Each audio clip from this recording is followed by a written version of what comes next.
Magandang umaga po sa inyong lahat. Nandito po kami ngayon para ilahad sa inyo kung paano pangalagaan ang kalikasan. Una, bigyan mo kami ng idea kung paano pangalagaan ang kalikasan. Kung sa hayop, ayan, tulad ng kalabaw, kailangan nating alagaan, pakainin, kasi sila yung nagbibigay sa atin ng mga pagkain na kailangan natin sa araw-araw.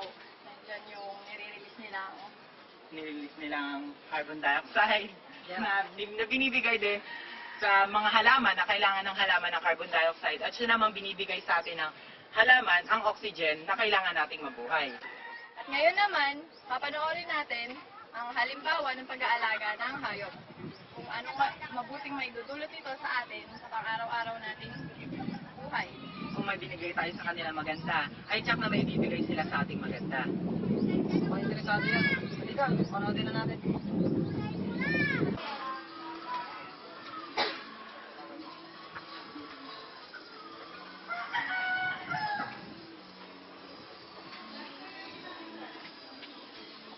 Magandang umaga po sa inyong lahat. Nandito po tayo sa Villa Dorago General Limbatan. Mapapansin ang lugar na ito ay natatamnan ng napakaraming puno. At alam niyo ba na ang isang puno ay kaya mag-supply ng oxygen sa 2 tao in his entire life? Mapapansin din na sa lugar na ito ay naninirahan ng ilang hayop tulad ng napakaraming manok na ito na talaga namang very useful in poultry raising na kapakipakinabang sa ating lahat.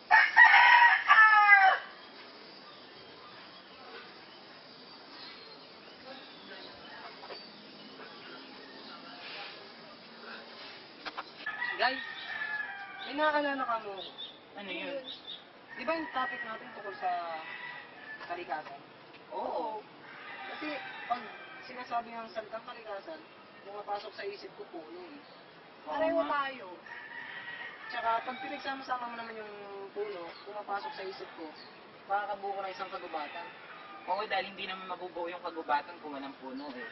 Alam mo ba, sa puno, sabi nila, 80% daw ng langgam ay naninirahan sa kagubatan.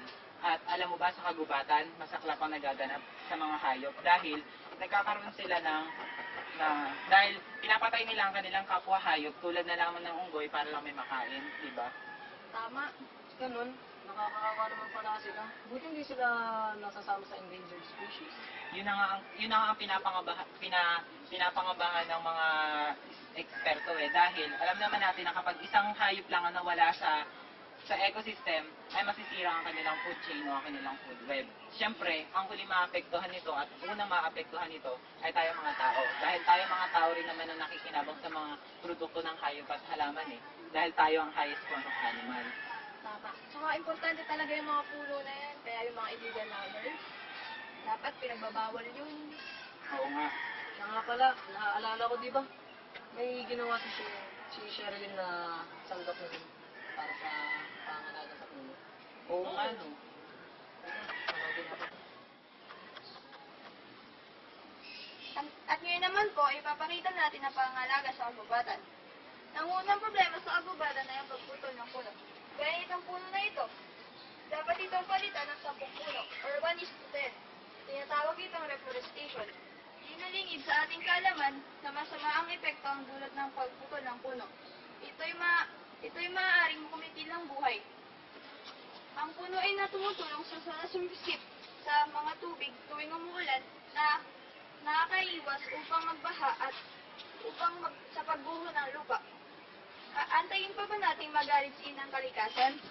Sabi nga sa kasabihan, prevention is better than cure. Kaya habang maaga pa lamang, pangalagaan at mahalin na si inang kalikasan. Wala kayo dyan, boy. Oo eh. Dati kasi, nakatiwang mo lang tong lugar na to. Wala kami nagpapaulihan. Pero buti na isip ng mga hindi ito naman pala isdaan para hindi naman masayang. Dahil imbis na malulong kayo sa drugs, sa computer, sa mga araw, pwede naman kayo mag-enjoy sa pagpapakain ng isda kung tapos kapag dumating pa yung mga tinutuntay niyo o yung relatives, pwede kayo manghuli ng isda tapos i-grill nyo. Tapos, kayo, di ba? Magandang banding yun, family banding.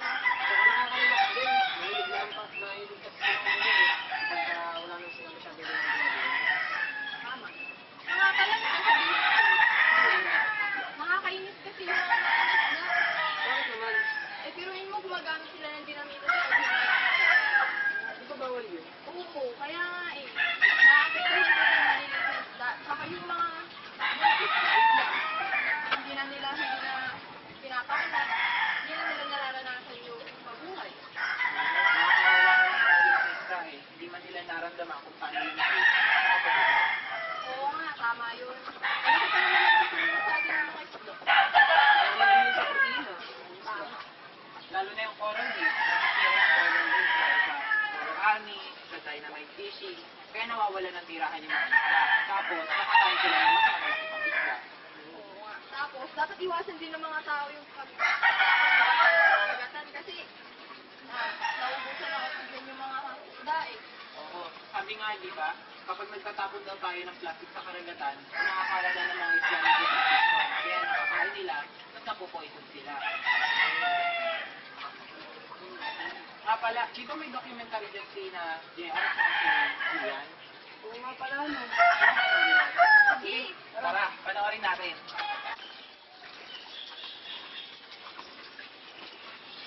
Uy, paring JR, ilan ka pala?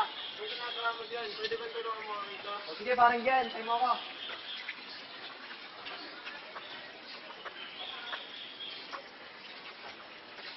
O parang Gian, di ba nakatapos ka ng pag-aaral? Bakit? Ito pa rin ginagawa mo, nag-ayos ka pa rin ng lambat. Tinutulungan ko lang yung lolo ko kasi siya yung nagpaaral sa akin. Kung ganun, gusto mo turuan kita kung ano yung mas mabilis at madali kang makakuha ng pera pati makakatulong ka rin sa lolo mo? Ano naman yung paraan na yun? Ano ba yung dynamite fishing? Dynamite fishing? Di ba masama yun? Hindi masama yun. Kung wala makakita sa'yo, hindi masama yun. Kung huwag ka magpapauli, kundi yun, yari ka talaga pag nagpauli ka. Pero kung hindi ka papauli, wala naman yun, okay lang yun. Mas mahalaga, nakatulong ka, nagkapera ka pa. Alam mo paring JR, tama ka. Pero, di ba, sa isang dinamita, makakasira na yun ng kalikasan. Kaya dapat ito na lang gamitin natin, lambat na may malalaking butas. Para sa mga susunod na henerasyon, yung maging anak natin, makakagamit pa ng kalikasan. Tingin ko nga, tama ka dyan, parang Gian. Tingnan mo itong mga isda na to. Masaya sila na dyan, kahit mga bata pa lang sila. Kaya siguro dapat pangalagaan natin sila. Oo. Pero tama ka, hindi na rin ako magigayad na gumamit ng dynamite dahil alam kong masama na nga. Hanip, ito na lang yung paggamit mo. Tama Gian, para pagdating ng mga anak ko, pag lumaki sila, may papakain pa sila sa mga nila, pati na rin sa mga apo nila. Salamat, parang Gian ha. Dati mo kami nagsisigado kanina. Oo. Alam mo, bawal yun. Dapat naman. Nakakapagod kaya ng init yun sa ozone layer natin. Hindi mo na lang pagtutok ng mga pinatubo. Ang laki-laki kaya nung naging epekto nun sa ozone layer natin. Nagkaroon ng butas yung ozone layer dahil dun sa eruption ng Mount Pinatubo. Okay? Hindi naman natin sa... saan may lalagay yung mga plastic na yun? Hindi ko matutulog yun. Eh di Hindi naman syempre, mabubulok yun eh. hindi nga siya mabubulok. Kaya pwede mo naman siya i-recycle. Recycle Oo. ko lahat. Maistorbo ko muna kayo. Ano ba yung pinagdidiskusyon nyo? Nag-date na kami. Kasi yung dyan ko, yung kulit. Bakit? Ano ba problema nyo? Kasi bawal daw magsiga. Bawal naman talaga. Oo nga, bawal nga magsiga. Sabi nga, pero may mga matter naman na pwedeng magsiga ay na kailangan ng halaman talaga ang pagsisiga tulad na lang ng mangga. Sisiga sila sa backyard nila para madaling tumubo yung mangga. Pero kapag too much naman na pagsisiga, ay masama naman din yun sa kalikasan, sa kalikasan, sa ozone layer, sa mga hayop, pati na rin sa tao. Di ba? Pero mas maganda na rin na bawal magsiga para walang maapektuhan sa ating lahat. Nahihirapan na yung tao. Bakit naman?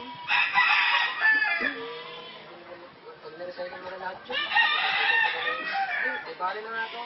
Kung sa ginawa ng mga klase na O sige, Di ba may ginawa ng documentary dyan sila Edwin, Allen, tsaka si Chris?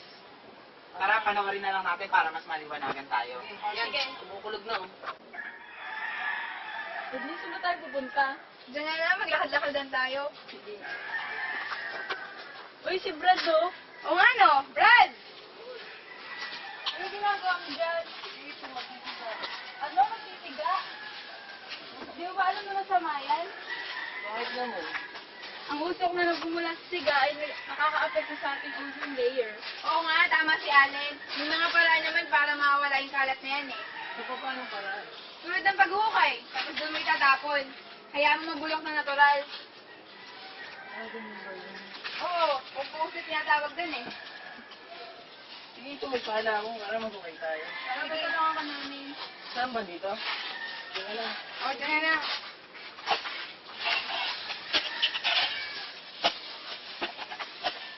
Sige, humanin mo ng bread.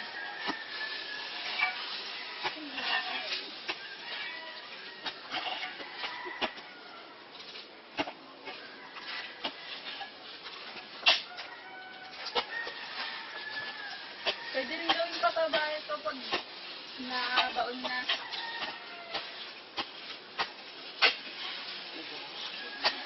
Already, ibaon na natin. Pabutin na natin.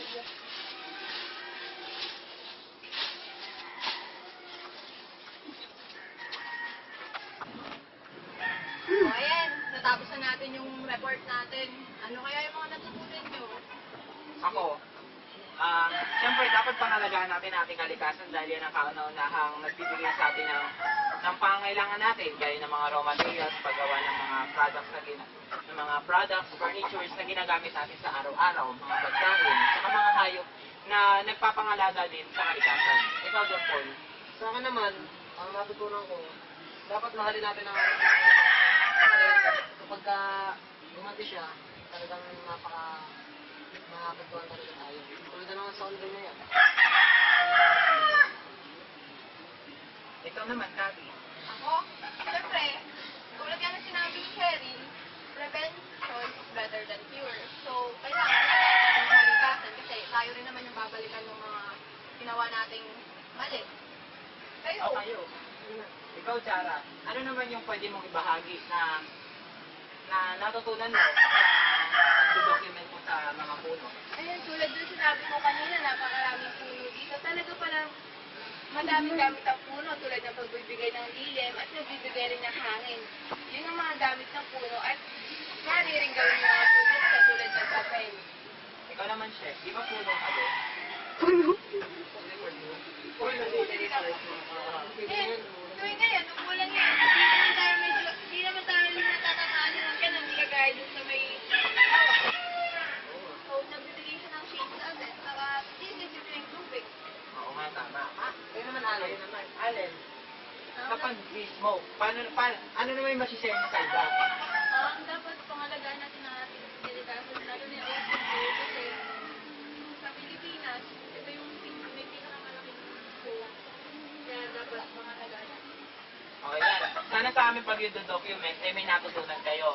Lumalakas na yung ulan, kaya Meron pang isa, nakalimutan natin. Yan. Yung JR, Sa amin naman, doon sa naman yung sa dynamite fishing, nalaman namin na dapat pala hindi tayo gumagamit ng illegal na pangingin sa tulad dynamite fishing pati ng muro kami dahil tayo rin naman maapektuhan, pati na rin yung mga magiging anak natin, magiging apo natin. Kaya naman, dapat alagaan natin ito sa sarili nating paraan. o, ikaw naman, Julian. Wala, nasabi ninyo. Yan. Ayan. Salamat po sa inyong panonood. Kaya kayo mga kabataan, dapat alagaan niyo yung kalikasan dahil kayo din ang gagamit niya sa future. Okay? Salamat. Salamat. bye-bye!